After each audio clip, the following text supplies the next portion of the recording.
제 5장.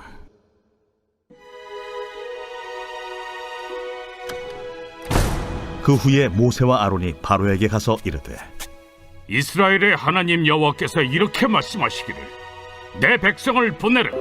그러면 그들이 광야에서 내 앞에 절기를 지킬 것이니라 하셨나이다. 바로가 이르되, 여호와가 누구이기에 내가 그의 목소리를 듣고 이스라엘을 보내겠느냐? 나는 여호와를 알지 못하니 이스라엘을 보내지 아니하리라.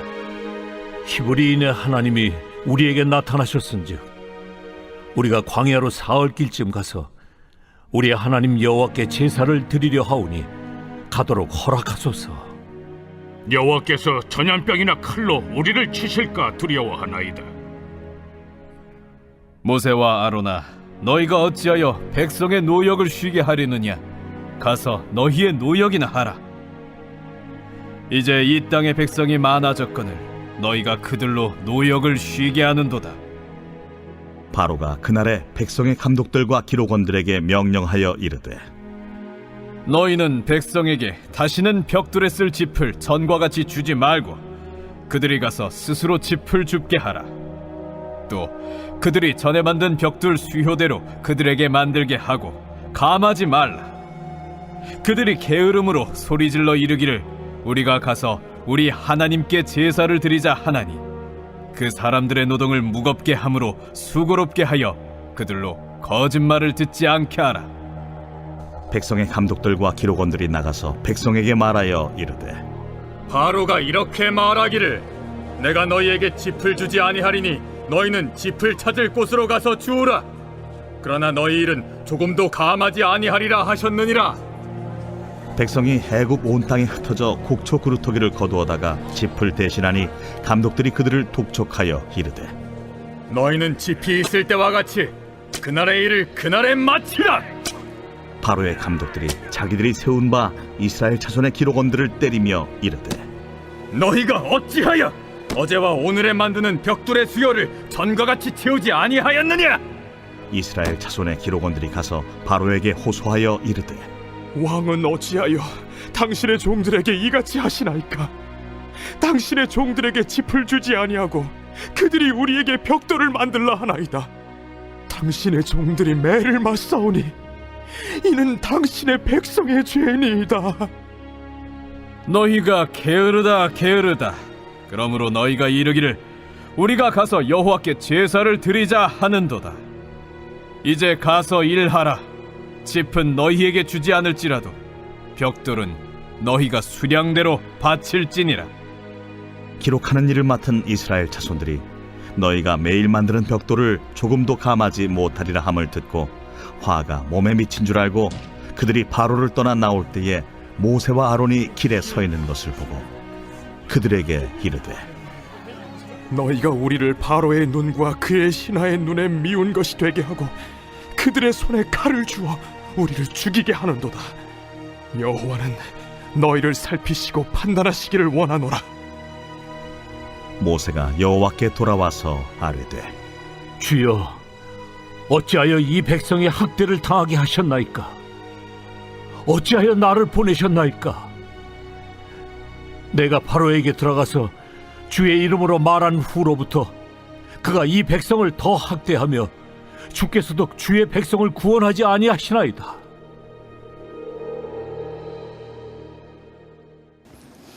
우리가 가끔 등산을 하다 보면 산속에 있어서 주변을 바라볼 수 없는 답답함을 느낄 때가 있습니다. 그러나 그 답답함은 점점 산 정상에 가까워질수록 해소가 됩니다.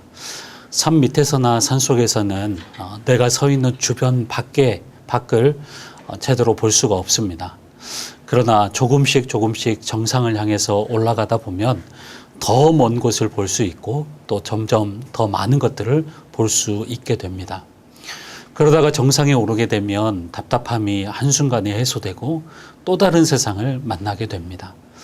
산 정상에서 모든 것이 한눈에 내려다 보이게 되고 올라가면서 볼 수 없었던 반대편까지도 다 볼 수 있게 됩니다. 오늘 우리가 함께 읽은 출애굽기 5장은 본격적으로 하나님의 구원과 또 출애굽 사건의 시작이라고 할 수가 있습니다. 우리가 흔히 출애굽기를 묵상하다 보면 책 제목처럼 430년 동안 애굽에서 포로 생활을 하던 이스라엘 백성들을 하나님께서 모세를 통해서 구원해 주셨다는 것을 출애굽기의 전체 주제라고 생각할 수 있습니다. 물론 맞는 이야기입니다. 그러나 그건 못지않게 또 하나의 중요한 주제가 있는데 그것은 바로 하나님이 누구시냐, 하나님이 어떤 분이시냐라는 하나님을 아는 것이 또 하나의 주제라고 할 수가 있습니다.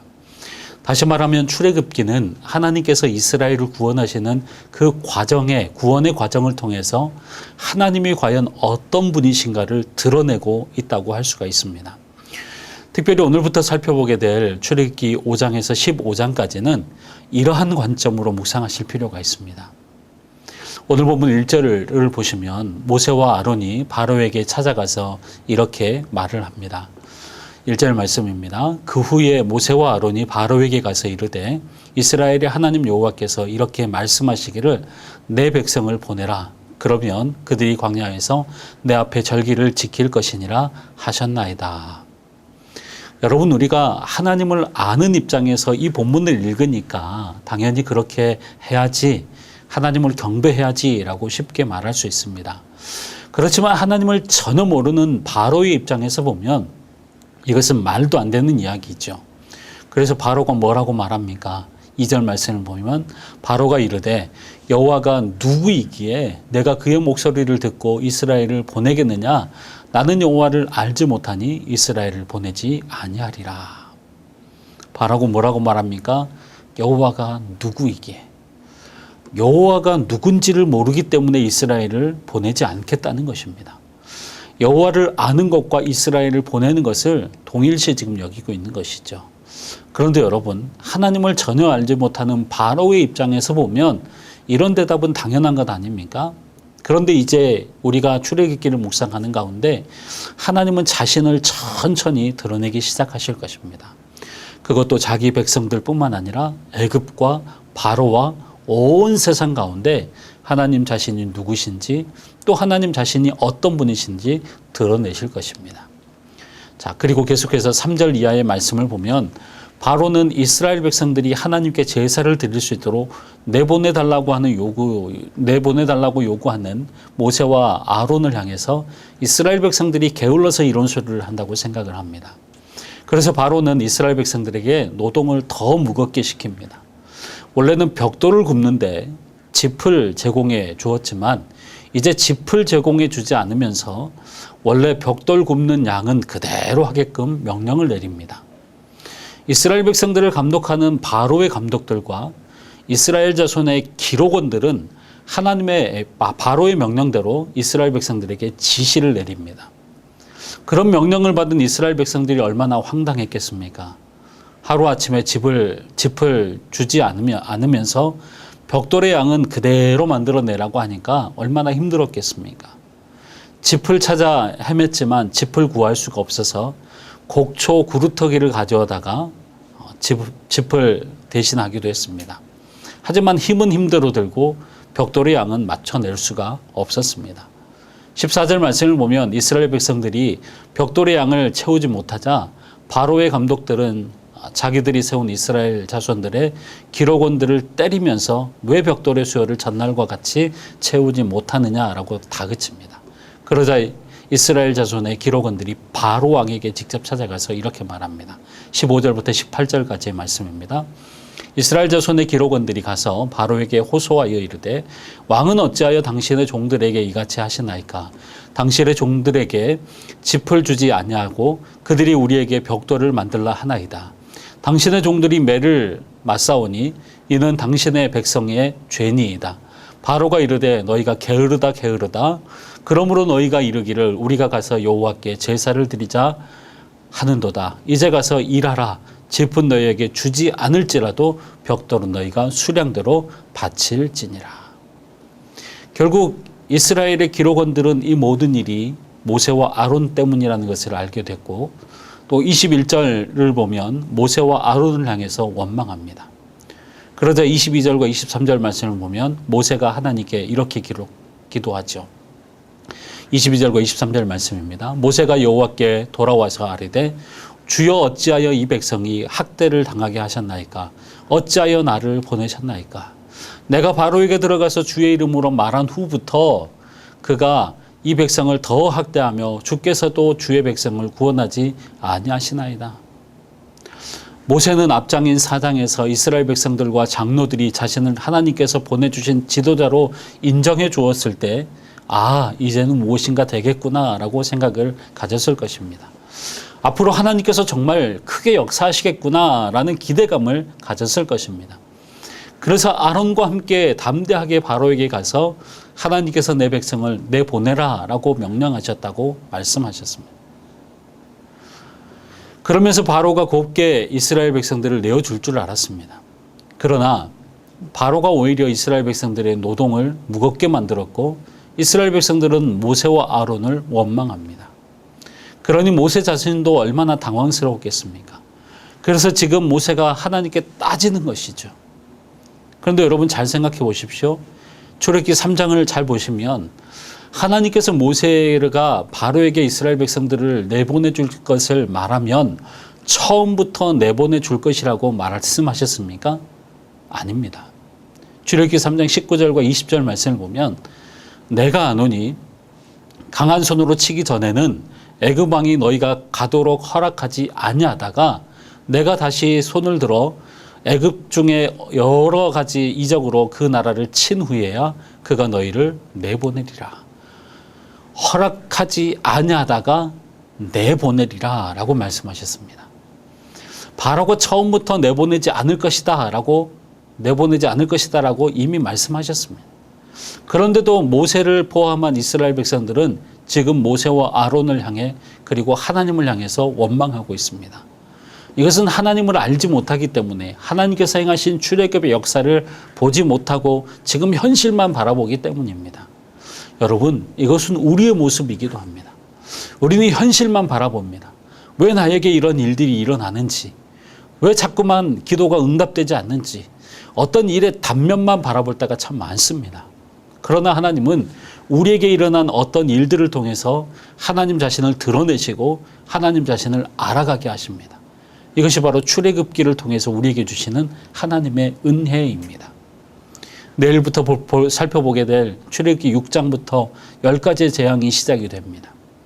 우리가 생각하기에 10가지의 재앙도 필요 없이 곧바로 10번째 재앙을 실행하시면 속도 시원하고 또 시간도 절약되고 그러면 좋을 텐데 왜 하나님은 10가지나 되는 재앙을 내리셨을까요? 그것은 하나님을 알아가는 과정이라는 것이죠.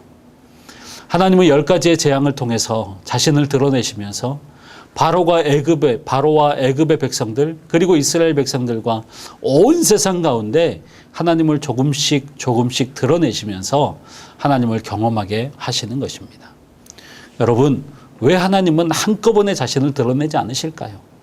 오늘 본문에서도 왜 모세가 하나님의 명령대로 바로 앞에 서서 백성들을 내보내달라고 명령했을 때 왜 한 번에 허락되지 않았을까요?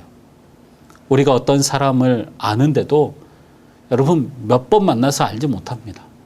부부가 20년, 30년 이상 함께 살아도 잘 모르지 않습니까? 하물며 하나님의 높고 깊고 넓은 지혜를 그리고 그렇게 크신 하나님을 우리가 어떻게 한꺼번에 말씀해 주실 수 있고 보여주신다고 해도 우리는 절대 알 수 없는 것이죠. 그것을 또 우리가 다 담아낼 수가 없는 것이죠. 그래서 하나님은 조금씩 우리에게 자신을 보여주시고 자신을 계시하시고 설명하시는 것입니다. 그래서 우리는 매일매일의 삶이 하나님을 알아가는 삶이 되어야 하는 것이죠. 사랑하는 성도 여러분, 너무 조급해하지 마십시오. 너무 성급해하지 마십시오. 10가지의 재앙의 시간이 필요한 것은 하나님이 우리에게 온 세상 가운데 자신을 드러내시는 시간이 필요하시기 때문입니다. 그 과정을 통해서 하나님을 경험할 시간이 필요하고 하나님을 알아가는 시간이 필요하기 때문입니다. 출애굽기를 묵상하는 가운데 하나님을 더욱더 깊이 알아가고 하나님을 더욱더 깊이 경험하는 은혜가 있기를 주의 이름으로 축복합니다. 그래서 단순히 우리의 삶에서 일어나는 어떤 현실과 상황 때문에 일희일비하지 말고 그 가운데서 자신을 계시하시고 드러내시는 하나님을 경험하고 알아가는 은혜와 설레임이 있는 우리 모든 성도님들의 삶이 되기를 주의 이름으로 축원합니다. 기도하겠습니다. 하나님 아버지, 감사합니다. 자격 없는 우리들을 사랑하셔서 하나님을 알아가는 자들로 세워주시니 감사합니다. 그럼에도 불구하고 우리는 날마다 상황과 현실을 바라보면서 낙심하고 절망할 때가 참으로 많습니다. 연약한 우리들을 용서하여 주시고 이제는 우리의 삶 속에서 자신을 드러내시고 알아가게 하시는 하나님과 동행하는 삶을 살아가게 하여 주시옵소서. 하나님을 더욱더 알기를 원합니다. 힘써 여호와를 알기를 원합니다. 이것이 우리의 평생의 소원, 평생의 기도의 제목이 되게 하여 주시옵소서. 이 시간도 주님 앞에 엎드린 우리 성도들의 기도를 들어주시고 그 기도의 제목을 통하여 하나님을 더 깊이 알아가는 은혜와 응답이 있게 하여 주시옵소서. 감사드리며 예수님의 이름으로 기도하오며 이제는 우리 구주 예수 그리스도의 은혜와 하나님 아버지의 크고 극진하신 사랑하심과 성령님의 감동과 유력이 통 충만하심이 사랑하는 모든 권속들 머리 위에 가정과 교회 위에 이제로부터 영원토록 함께 있을지어다. 아멘.